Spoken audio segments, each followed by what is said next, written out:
And I will share my document in chat. There we go. So that's the document. Can you hear me okay? Yeah, cool. Thank you. I was having some mic trouble before, so thanks.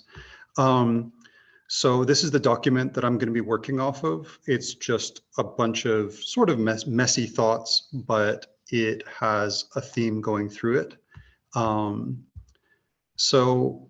Last time we talked a little bit about games and teaching, but it was much more about games. So some of the things that we talked about last year, I'll just go over really quickly. Right, I did put together a list of good games above in the document, and there are lots of great games. Games and play and sarcasm and poetry,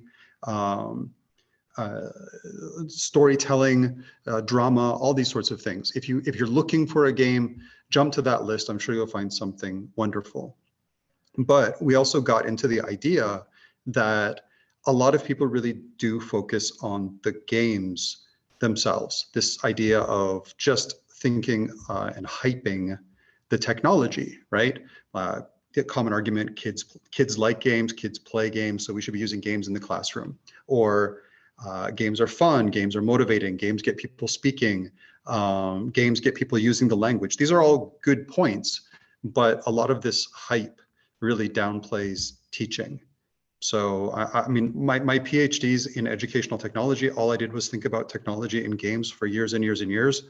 But I think that as good as games are, if we focus on teaching a little bit or a lot, you get even more out of the experience. So good games plus good teaching is what I want to try to stress in the session today. Last time we talked a little bit about context. All of the things that I'm going to talk about today are totally dependent on context. How much time do you have? What technology do you have in the classroom? Do you even have a whiteboard? Who are your students? Are they old? Are they young? Are they fluent? Are they not? Are they getting along? Are they whatever? How about your knowledge? How about your experience as a teacher? If you're a first-year ALT, it might be very different than what a fifth-year ALT is going to do. What are the goals of your classroom? What do your institutions want you to do? Do you have to teach to the test, right? Everything that I'm going to say today is dependent on those variables, right? And so if I'm saying something that's completely off what you need, let me know. So if you're just focusing on students' speaking abilities, if you just need to focus on their speaking fluency and grammar and vocabulary, I think something like 20 questions is great, right? Is it alive? Do I have one in my kitchen? Have you seen one today? Is it bigger than a chair, right? So there are games that match goals in the ALT classroom, I think in the English classroom. Again, this idea of that quick list of good games, I think you can find good games. If you can't, let me know. There are lots of games for ESL, ALTs, all these sorts of things. I think I shared a link to a Reddit post on the right. James found a really interesting site for ALTs. But I think language is not the only goal in the classroom. I think speaking is not the only goal. I think enjoying English is not the only goal. I like to think about broader thinking skills and life skills and literacy. And this is where it gets tricky, right? If we think about the purpose of education, 20 questions might not get there, right? Depending on what you do. So if we try to think about thinking skills and life skills, there are games that are for life skills and thinking skills and cooperation. And I put a couple links there. The Playworks document, I just found this today. James, you should definitely check this out. It's all about life skills, like very soft, like fun, playful activities that of course are going to use language, but are also getting at cooperation. Like there's one in there that I saw today of like making a long rope and tying knots in it. And all the students have to put their right hand on the knot. And then they have to work together to untie all the knots without releasing their hand from the rope. Right? So you can imagine the complexity of language. Like, okay, if you go down and you go over there and you move this, like it's really much more complicated and more 21st century skills, thinking, work, cooperation and things like that, right? There are some games that match goals. I want to argue, and I think this is the work that I'm doing, that those games are good too, or we could use any game, anything that students are playing, that you find. If we combine it with good teaching, we're going to get to those goals and even more, right? If we talk to our students, if we discuss the game after we play, if we have students doing research about where the game comes from. And again, this is totally depending on context. Maybe you can't do this in your context. Maybe you can. I've been doing this for the last like 5 or 6 years in the university context. I'm going to be doing it this year with elementary school students as a small project. So I'm trying to do this. Okay. That's the elevator pitch, right? Like really thinking about teaching to get at those different, higher, more transformative, humane goals. Okay. All right. Another shortcut. I think someone's got their mic on, their speakers on. Okay. The Ludic Language Pedagogy Journal and Discord community is sort of like your one-stop shop for all of this stuff. There's the link. If you teach with games, if you want to write about games, if you think that writing a paper is going to help your CV and get you a better job, or if you want to just talk to us about games and about teaching, there's a Discord community there. And there's lots of free teaching materials above. I put together like a page on the second page of this document.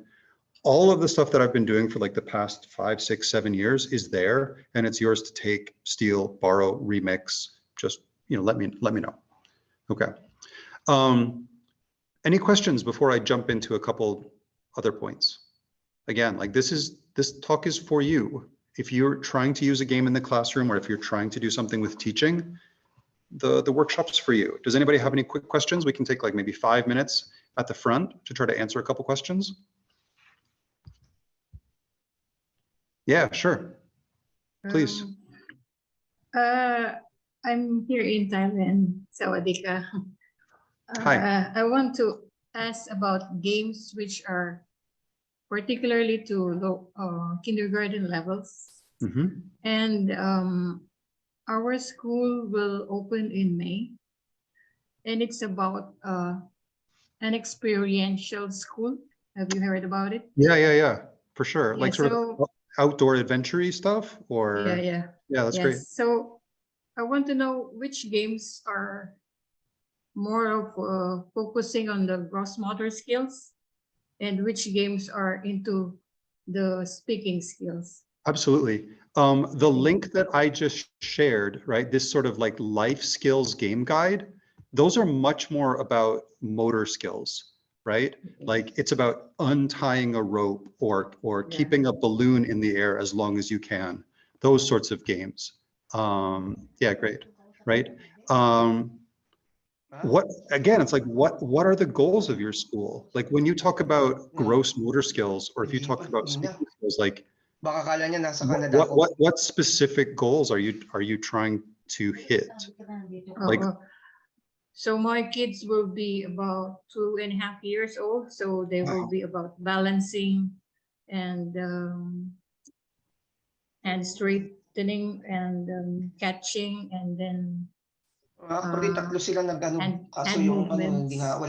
And about more on the legs or physical skills, like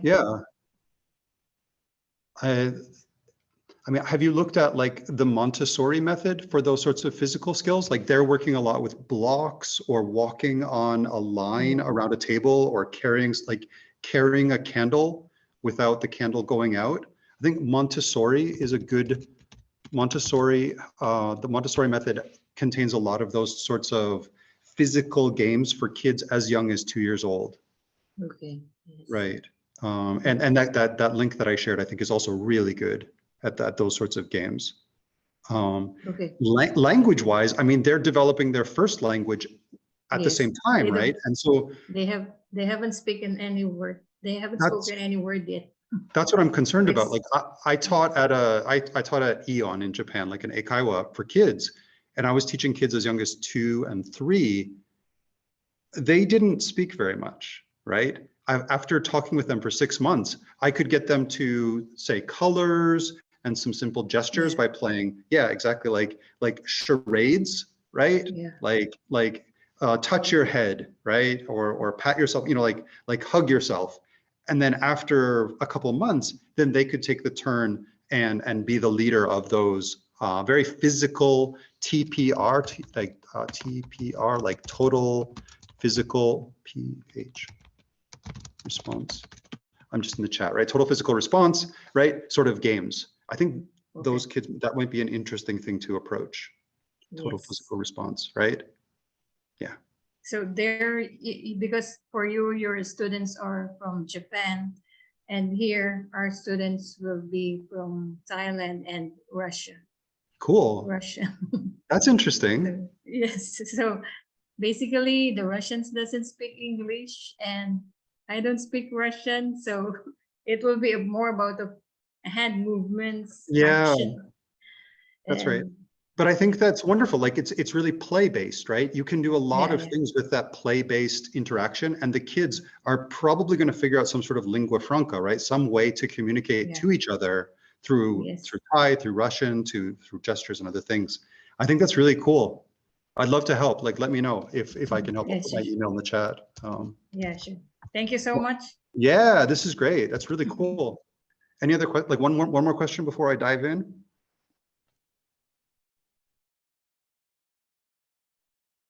I'm going to just dive in.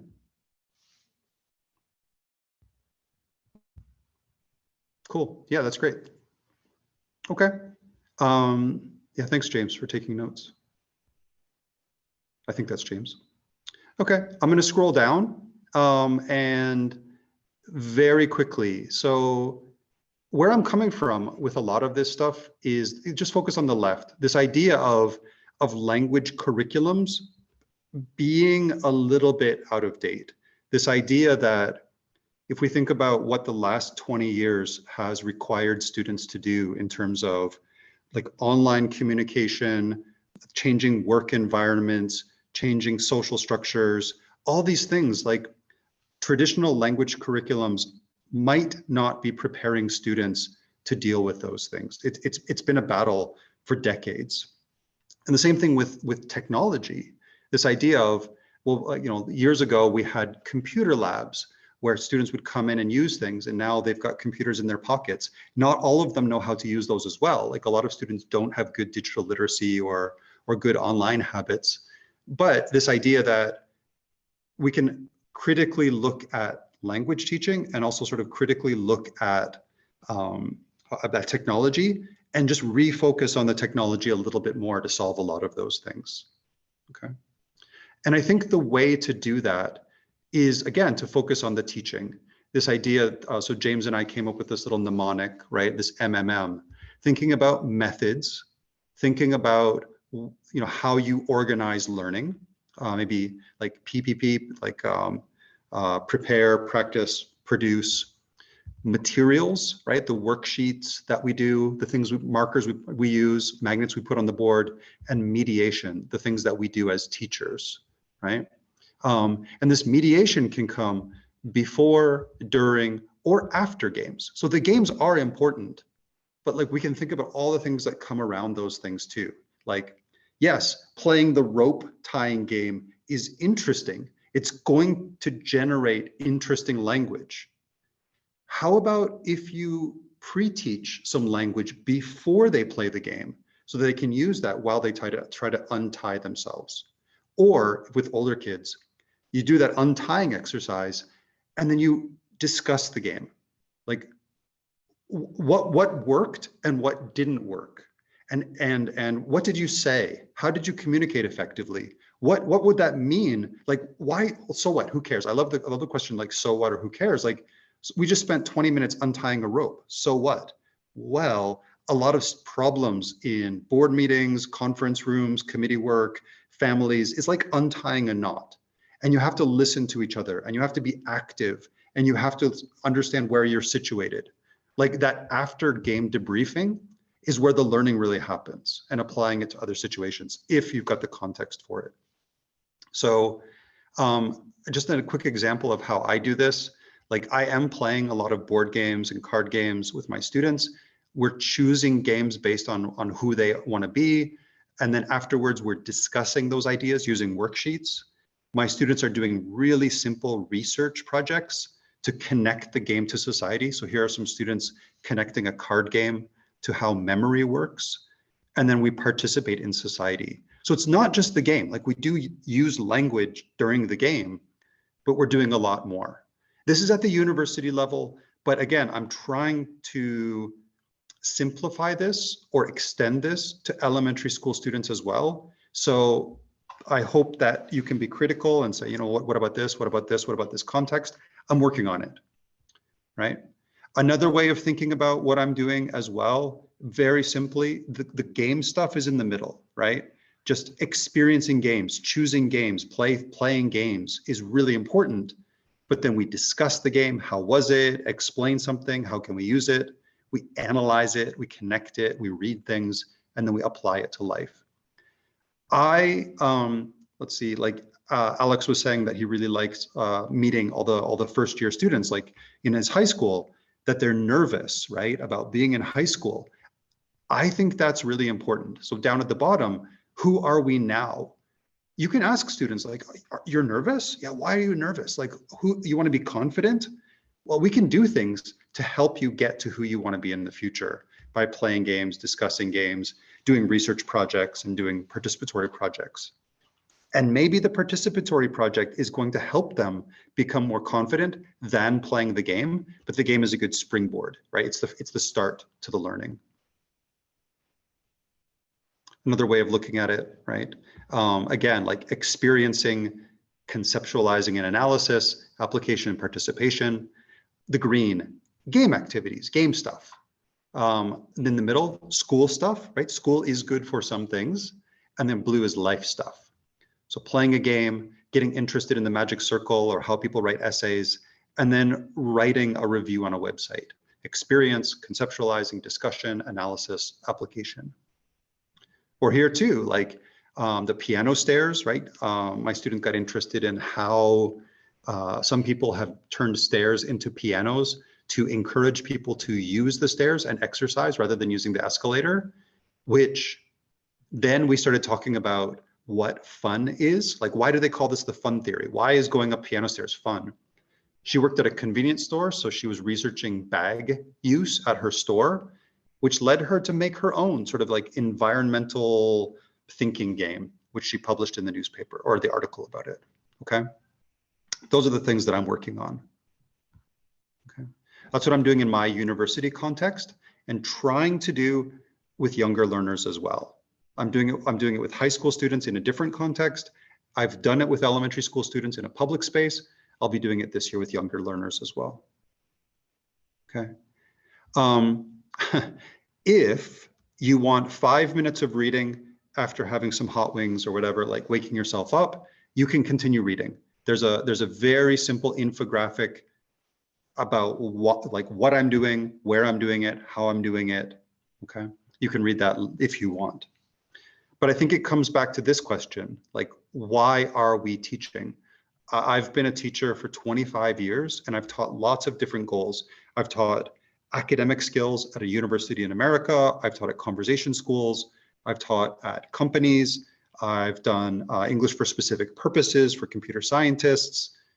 Everything depends on the goal, right? What we're trying to do. Are we trying to get students to participate in society? And then what does that look like? And how do we do it? Like, we can get them going to the local zoo and helping to translate a guide into other languages. Do you want students to be transformed? Do you want society to be transformed? Or do we need to think about test scores? And test scores can be really important too, right? If they're an entry to doing other things and career success and lifelong happiness. Job preparation, life preparation, grades, hobbies. That's up to the institution, to the teacher, to the class, to the student, to the parents to figure out. But I think this is really important. Once you figure out the why, everything else falls into place. right? Like if I'm going to be teaching a test preparation class, I might not use a lot of games. I might teach test taking skills, drilling a lot of vocabulary, looking at wrong answers, taking the tests again, do it again.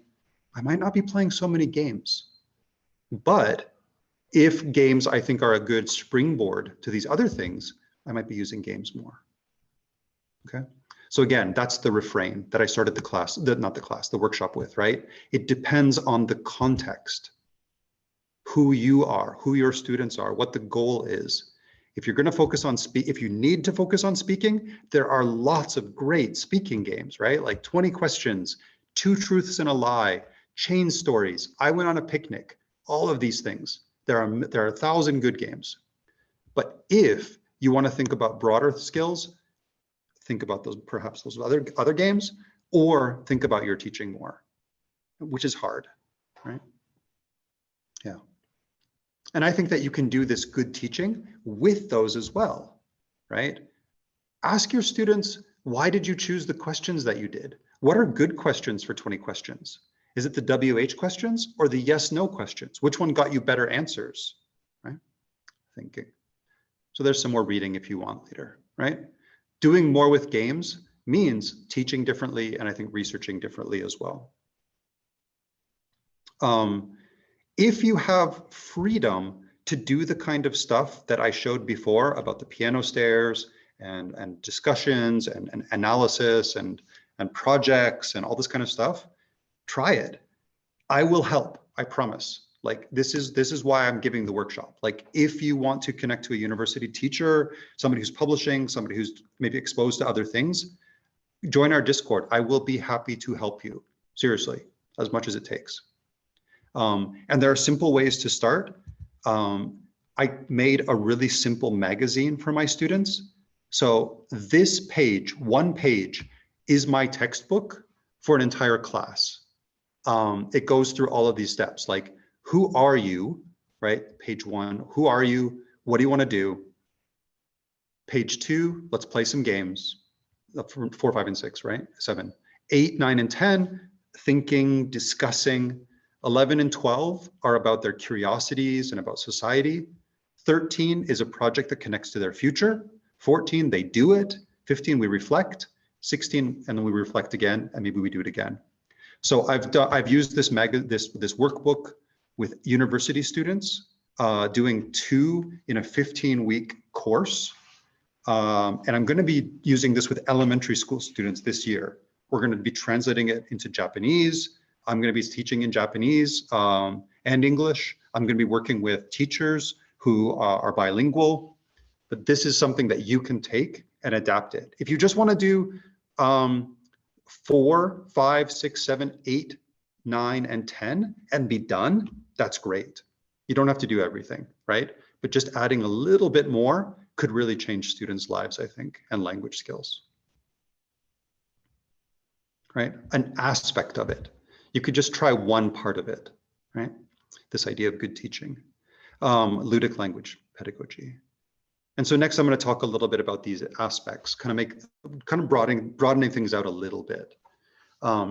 Getting back to the idea. Jonathan, there's a question in the chat that sure, you might want to address. Just asking for samples, something that students have made. Can you show some results of the zine or how do your students do it? That's here. That's great. Let me think about something. I just wrote a paper on that. Paper? Yeah. So something that a student made that can share with it. Do you want to see the worksheet? Is that what you want to see, or do you want to see the? Jara, I'll let you. Yeah, I kind of want to see like the end result, like the whole thing. So the whole thing means what? Know. Yeah, like the whole thing. So okay, so for example, you talked about like the end. So I have a student. We played a simple card game last semester. We played Spyfall, and we did like this whole 8-week sequence. Yeah. Mm-hmm. At the end of the semester, her project was to take the game from my office, go to Korea, South Korea, and play the game as an ice-breaking workshop for her Korean friends. I see. So this is like Yeah, that's the thing, right? It's this huge project, right? Yeah. It is. Okay, Like, okay. Yeah. what's like the time? How much time did you spend on this? Okay, this is great. This is great. Like, I've done what I've shown as long as, let's see, 15 weeks. 15 weeks. Well, hold on, I'm just calculating hours. So in the extreme, 200 hours. In the most minimum sequence, 40 minutes. So you just asking simple questions and doing a little bit with students.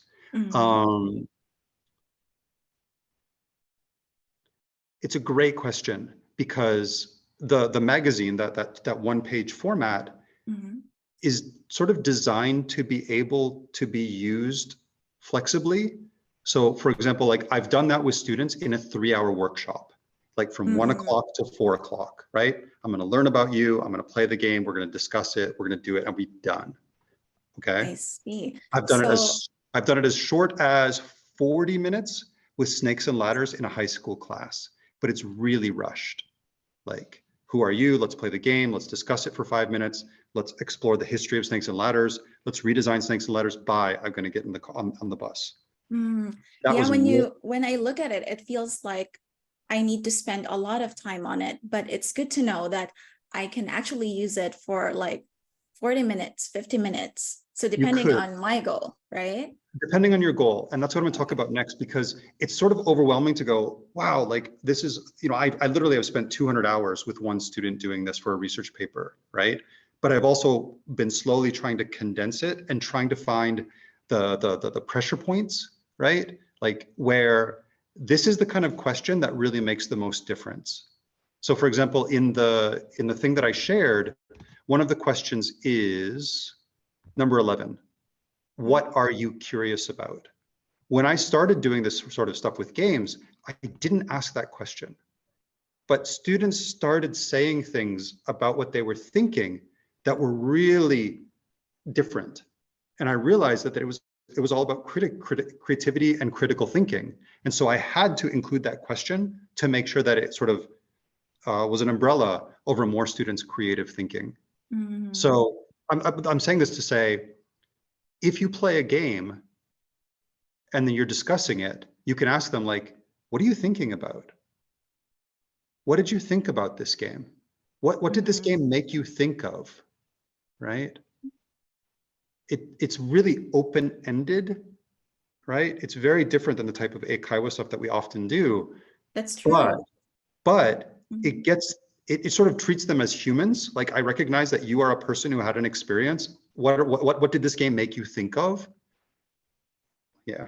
Yeah, I would say like I would do the reflection part like after a lesson, but I think that incorporating those questions like during a game makes the difference as well. You get to adjust things. So I think it's a great idea. Yeah, thank you. Yeah, thank you. Thank you for. I would love to help you. Like, I totally recognize that what I'm doing and these ideas are pretty big, right? Like trying to scaffold students from playing 20 questions to changing society.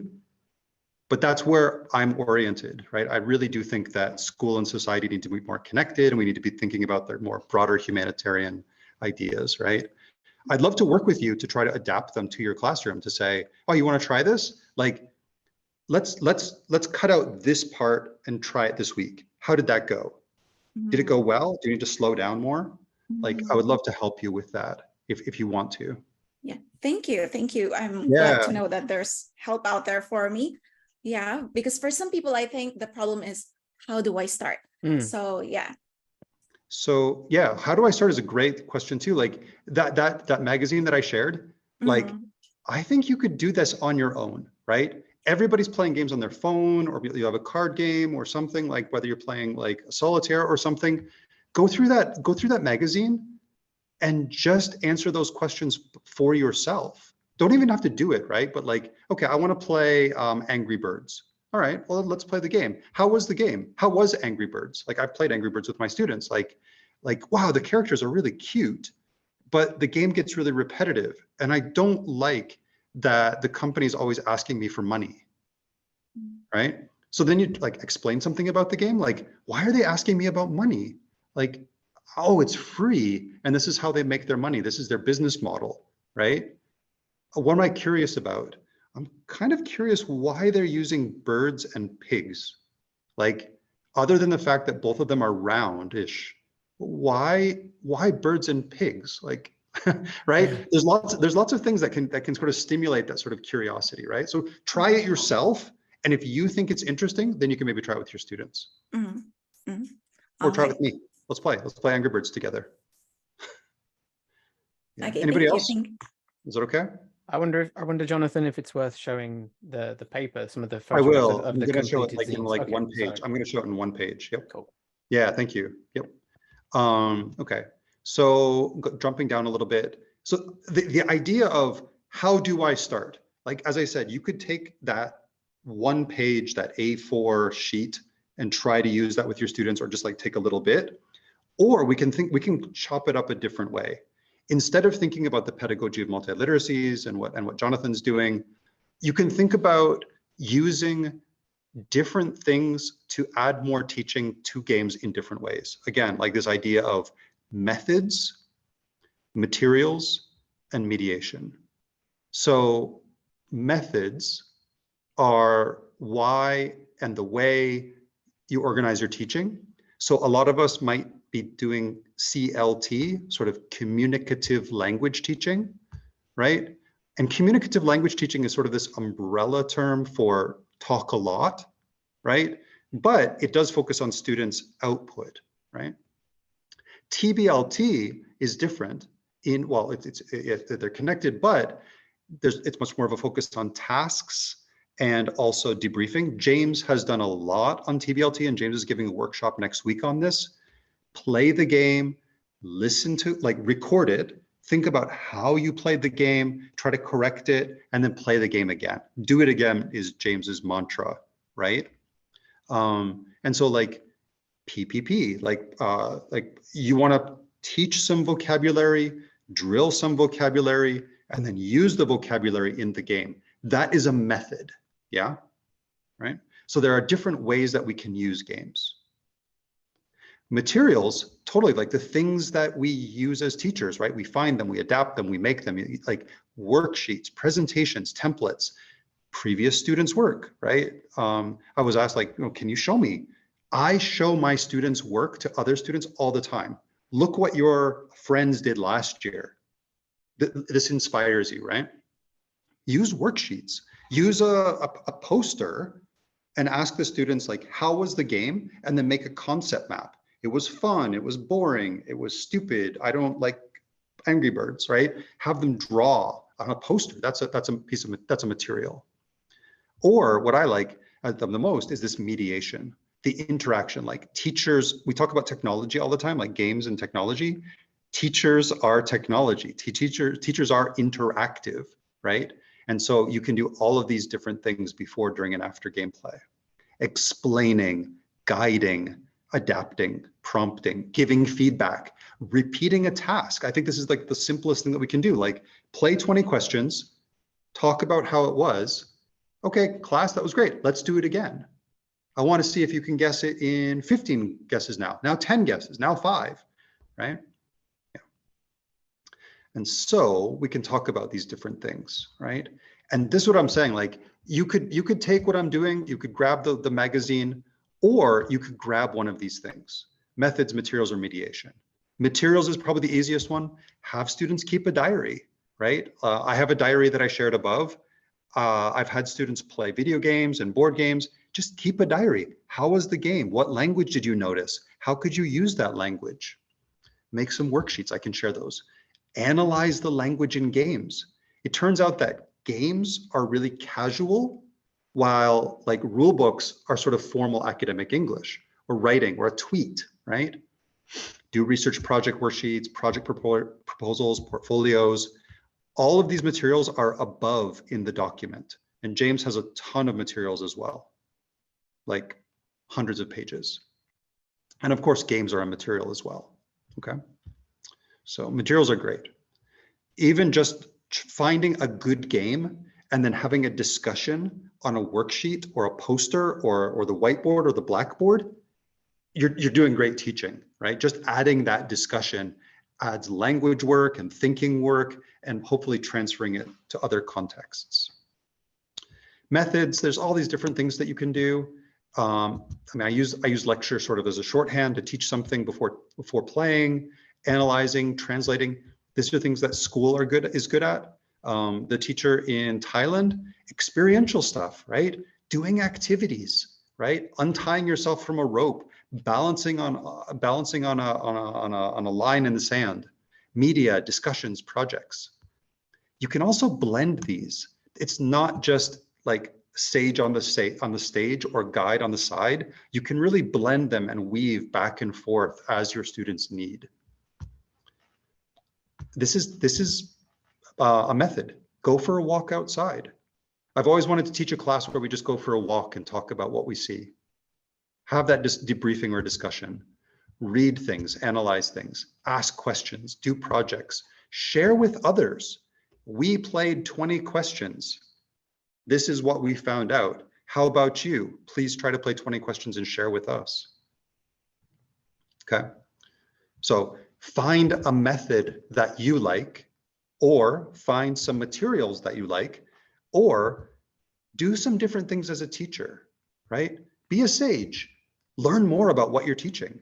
Do you know where snakes and ladders came from? Do you know the history of snakes and ladders? I use snakes and ladders in my class, and I've read books about snakes and ladders. I'm interested in it, right? So I can talk with my students about that. Be a guide.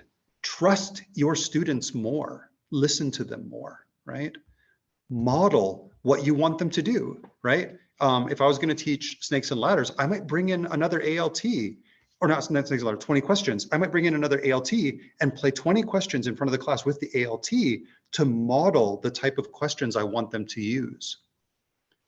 Ask your students questions. Are you having a good time? Do you like this? What would you change about this game, depending on their level? Give feedback. Require revisions. Have them do it again, right? I love these questions, right? I love teaching my students this, right? Help students learn to ask questions like, so what? Or who cares? I've been reading my kids like these encyclopedias at night. It's really dull stuff. And now they're playfully being like kind of sarcastic, like, oh, ancient Egyptians, oh, they wrote on paper, like, so what? Who cares, right? But it gets them thinking and playing with information and trying to apply it to different things, right?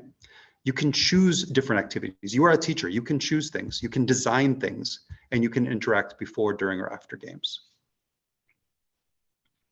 Okay. On the next page, I'll jump back in a second. On the next page are just some more things that you can do. The different choices that you make, the designing that you can do, the things you can do before, during, and after games. There's a lot that we can do in addition to just playing games, right? Participate, make adjustments, react, ask questions, give advice, inspire, administrate, organize, observe, correct, give feedback. Just-in-time instruction. I stop games all the time in class. Wait. Stop. I just heard something awesome that totally connects to this thing that just happened in the news, right? And we go on Twitter or Reddit or whatever, right? These are just some things that you could select based on your experience and add to your game use. Okay. Is there any questions quickly? Oh, I love that. Yeah. Wow. This is great. I'm gonna stop sharing this tab for a second, but I'm gonna jump into this MMM paper just to show you another example very quickly of what I'm talking about. Share screen. How am I doing on time? You have 19 minutes remaining. I've got like 2 more hours, right? Yeah, something like that. Cool. Okay. So this is a paper that I published in Ludic Language Pedagogy, really about different ways of teaching. Don't worry about all the text. I did this because teaching with games can get really messy, and I wanted to kind of tease out the method and the materials and the mediation. So we played Spyfall. Spyfall is just like, it's kind of a guessing game. Everybody is in one location except one person who's a spy, and then they need to ask questions to figure out where they are. Just a simple card game. We're participating in society. Again, I have a lot of like the freedom at university. Did we reach that goal? Yeah. Like students were creating YouTube videos as their project, taking Korea to Spyfall, researching environmental smartphone apps, simplifying the game's rules. These are their final projects. But then the way that we did that was through the method, materials, and mediation, right? Again, this is like the pedagogy that I use. Who are you now? This is how we started the class, right? Are you shy, confident? Are you already on YouTube? We chose a game together. We played the game. We discussed the game. Then they did a short research project to connect the game and society. They brainstormed participatory projects. They did it and then reflected. Those are the steps. Those are the steps, right? We played Spyfall. Students were researching things like in Spyfall, a lot of the places on the cards are very Western, right? They didn't really show other cultures other than sort of like Anglo-European, North American places for the most part. And so they counted how many places could be in their city. That was a cool little research project. Materials, super simple. I had 55 students in this class. And so it was just, the students just had a nameplate and then that one-page worksheet, right? But at each step, I was doing this different mediation. So I was constantly reminding them, our goals in the class are to participate in society. And I want you to revise your work as much as you want. So I showed examples. I connected students in the class. Oh, you like YouTube? She likes YouTube too. Why don't you work together? I was super enthusiastic. I was showing examples of projects, introducing games, connecting games to their goal, giving feedback all the time. Like, so what? Who cares? I modeled thinking for students. I connected the game to society, gave examples, listed questions that they could use. I shared research methods. I talked about what participation is, what kind of roles are in society, like a teacher, parent, citizen, right? Do a simple project and examples and reflections. This paper, again, it's linked to in the document, is full of pictures. Sorry, I'll shrink this down just so that you can see just the pictures, right? Here are students sharing who they are. Yeah.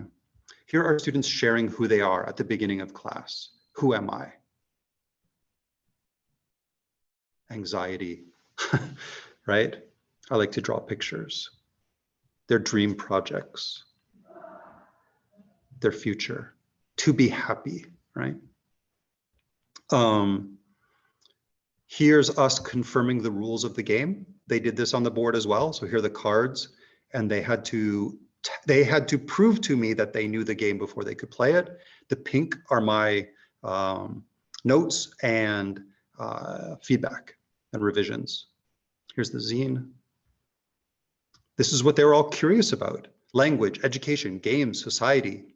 Why is learning language so difficult? Why do we need education? How can we win the game? Why do we learn foreign language? Yeah, great. Different roles in society. Here's their worksheet. They reflected. I was a square, now I'm a cube. And the materials, right? Like here's some people playing the game. The nameplate is in yellow, the orange is the game, and green is their worksheets, right? What else we got in here? Mediation, right? I'm constantly telling them, we're working towards your future. This class is for you, right? Everything that we do is gonna help you become the person you wanna be. Dream projects. I value what they want to do. Who do you want to become?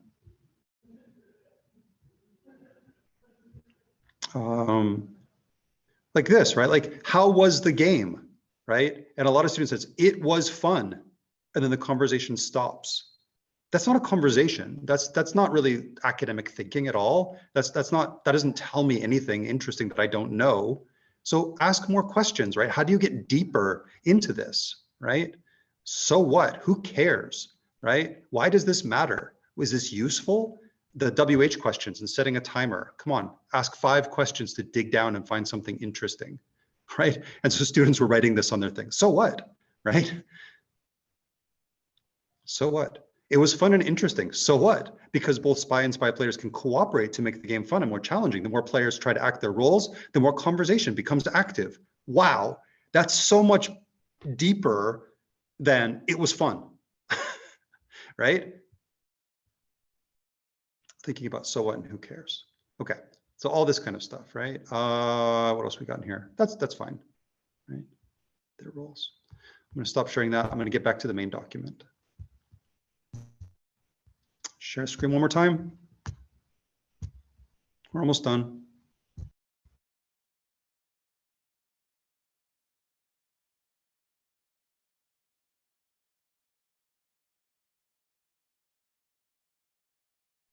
You muted yourself somehow, Jonathan. Okay. Thank you. Thank you. Share tab audio. No. Hey, can you hear me now? Yeah? Yes? Okay, cool, thanks. So closing ideas, right? Games and teaching can lead you down a lot of really interesting paths. I know that you're busy. I know that just finding a good game or even getting students to play the game can be tricky sometimes. I've been doing this for a long time. I've burned out at times from spending too much energy doing too much. I recommend just focusing on one thing if you can, right? There are a lot of things in this document. If you tried to do all the stuff in here, you'd have a really interesting career, and I would really want to work with you. But hopefully you find just one thing that you want to try.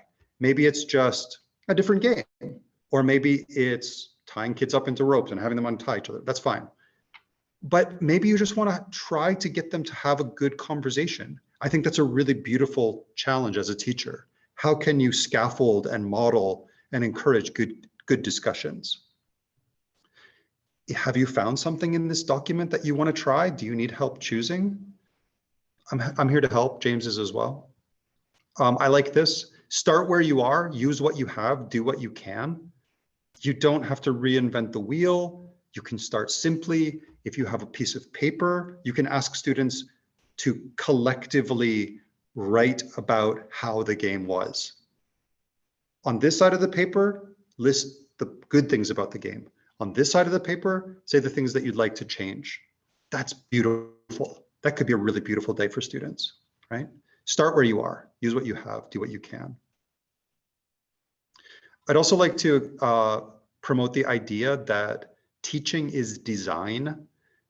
This idea that too often in teaching, I've struggled with spending a lot of time to make something, doing it, and then it's gone. And I almost never do it again because you're on to the next thing. So this is the game design process, right? Where people will design, will think of an idea, they'll have an idea for a type of cooperative game. They'll make some cards, they'll implement it in cards, they'll take it, they'll play test it, they'll try it. Game designers usually don't stop unless the game is totally broken and not interesting. They're going to evaluate it. They're going to say, like, this was interesting. This card worked well. This card did not work well. This rule worked well. This rule did not work well. And they'll go back to the drawing board and design it some more and keep going around and around and around until you have a good game that functions consistently.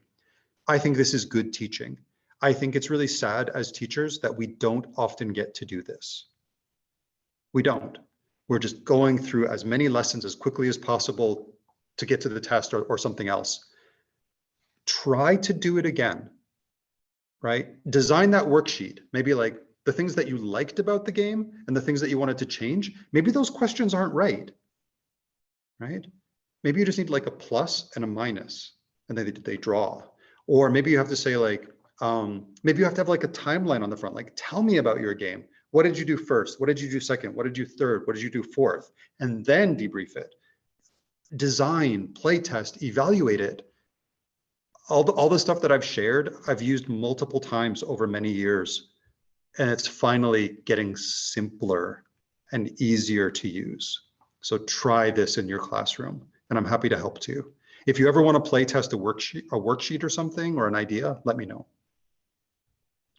Yeah, that's it.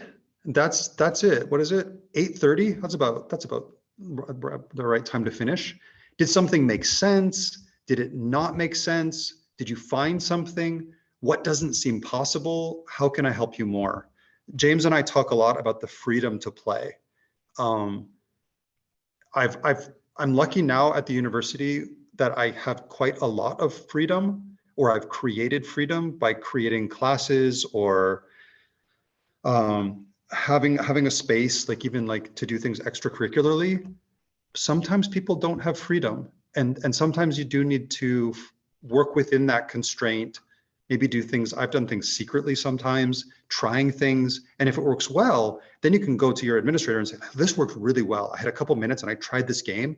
This was awesome. Could we try to do this again next week? Could I have a little bit more time? Right? So this is it.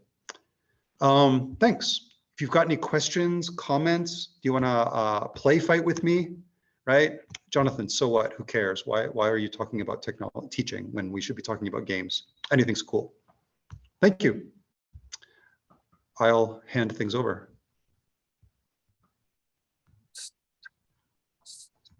To anybody. Oh, I have a question if I can ask. Of course. It was about the questions for the students about who are they now, their dream projects, who they want to be in the future, the things they're curious about. I can envision a lot of my students getting caught up on the broadness of those questions, or otherwise being too shy to share their true feelings. So in either of those cases, is there any advice you have on how to guide the students towards getting answers for that? Totally. This is great. Like, this is exactly what I did this morning. I was teaching a class, not on games, but on this. So yeah, I've struggled with that too. The first thing that I do is I show examples of what other students have shared in the past, right? Like I will, I wonder if I can do this, hold on. I can show an example of what my teaching this morning where, I don't need to, but like I show examples of them sharing who they are and how it connects to work in the class. That if they share, if they talk about themselves, there's the potential for some really interesting stuff to happen. Like this girl's really interested in YouTube. She just said YouTube, I like YouTube. And she ended up making this YouTube video, right? That like 10 weeks later. That's one thing, show examples. Second one is, so even today, second thing, I give them homework. So I have those questions of them to think about themselves, and I give it for homework saying, what do you like about yourself? What do you wish you could change about yourself? Who do your friends say you are, right? So that they're thinking about that as homework, that they're prepared to talk about themselves. That's the second thing. Third thing, I have them interview each other in small pairs, and I have them on the board in those concept maps, write something about your partner. Don't write about yourself, write about your partner, right? Like, find something special about Hannah, find something special about Taro or whatever, right? So that they don't feel like they have to say, I'm a really good swimmer, right? But they can say, oh, Hannah, she's really good at swimming, right? And so then we've got this shared concept map where people feel sort of proud, like, hey, yeah, she thinks I'm a good swimmer, right? But I didn't have to raise my hand and brag about it, right? That's what I've just had to mediate in the Japanese context, because I don't have students just raising their hand and go, yeah, I'm really good at this. Yeah. Does that make sense? That. Yes, absolutely. I love that. Thank you. It sounds so simple when you say it, but I never would have come to that. That's really great. Appreciate it. Awesome. Oh, that's great. Yeah, totally. Somebody else? Yeah, let me know if I can help. Nikki, I'm a junior. With the language barrier. Okay. Junior high school students. This is something that I'm working on. I mean, you saying like my Japanese isn't great. So, I mean, yeah, James, should I share the Jenga thing? I wonder. Like, my Japanese isn't great either, but I often can go back and forth between English and Japanese. Like, I'm not in a place that's dogmatic about everything being in English, right? Where I'm in a context where it's okay for me to speak Japanese, it's okay for them to speak Japanese, and we're going to work on something together. So, could you not say that talk with your JTE before the class to get her or him on board with the whole thing? And pair teaching, like that's the reason that people are there, right? To mediate that communication, to build links. Is that possible? This is something I'm trying to puzzle out right now. I'm reading all these books on project-based learning in the second language, and people talk about how a lot of these projects just don't focus on language enough. And I think it's a real struggle for a lot of teachers who are doing a lot of interesting activities with students. There isn't a lot of language work. There's a lot of project work, but not a lot of language work. It's something I'm trying to figure out too. Do you think that's because they don't slow it down enough? That's it. I think this is it. James just, that's it. Like, how much freedom do you have to play, right? What I'm trying to figure out, if I have 200 hours with some kids, wow, right? I'm gonna just slow things down. I'm gonna, just vaporwave it. I'm gonna take a lot of time. We're gonna translate. We're gonna record. We're gonna transcribe. We're gonna do all this kind of stuff, right? But what if I've only got 40 minutes? What am I gonna do? Well, then you have to also think about the goal. Like, what can I reasonably accomplish in 40 minutes, right? So it's that balance and freedom and constraints and all this kind of stuff. Absolutely. Yeah. Implementing ideas like work bilingually. Like for me, I know that I'm going to be teaching elementary school kids and even some maybe even 4 and 5-year-olds in this pilot project. We're going to be doing bilingual things bilingually. The materials that I shared, that's why materials are so good. The materials will be in simple English. The words will be glossed into Japanese. Some of the questions will be fully in Japanese. We're going to go back and forth. If they want to say something in Japanese, I'm going to say, that's great. Let's write it down. Then let's translate it. Let's repeat the interaction. Like, maybe I'll only be able to have that discussion about a couple sentences, right? I like Angry Birds because the piggies are cute. Okay. Great. That's a great sentence. Yeah, me too. The piggies are super cute. Yeah. Improving reading comprehension. Wow, reading comprehension. Let's see. So it depends what your students are into, because, yeah, I mean, James, like, you do so much with reading comics, right? Like it depends. Like, what are the students what are they interested in? If they're into comics, right? Or games, there's visual novels, right? Like there's tweets. What's that? Tweets. Yeah, for sure. Like tweeting to people, for sure. Like that, it's like 280 characters. It's just a little bit. Like they can. I had students before tweeting and writing letters to people that they admired. I had a girl who wrote a letter to who just got married. Who's the princess in England, James? The one who got married and went to Canada. Prince Harry, you mean? Yeah, what's his wife? Who's his Meghan? Yeah. My student wrote a letter to her and she replied, right? Like, oh, we're going back to the main session. That's cool. Yeah, for sure. Tweets are great. Comics are great. Interactive fiction. Yeah, the bilingual classroom is totally highly underrated. Yeah, I totally agree. James, can you grab the meeting chat? Can you just pull everything that people have been talking about? Because I think it's something interesting we could talk about in Discord as well. Yeah, I got it. Thanks, man. So again, come to the Ludic Language Pedagogy Discord. We can keep talking about this as long as you want. And I think that James and I are very on board with all of the constraints that you have, oh, it's only English, it's only speaking. We can do so much more when we bring in other skills and other ideas. I'm sorry to sort of rush through. This is sort of how I talk. I'm sorry. James, was I too fast, or was I actually? Nah. Okay. Pretty good, man. I think it's going to be videoed, or recorded. So.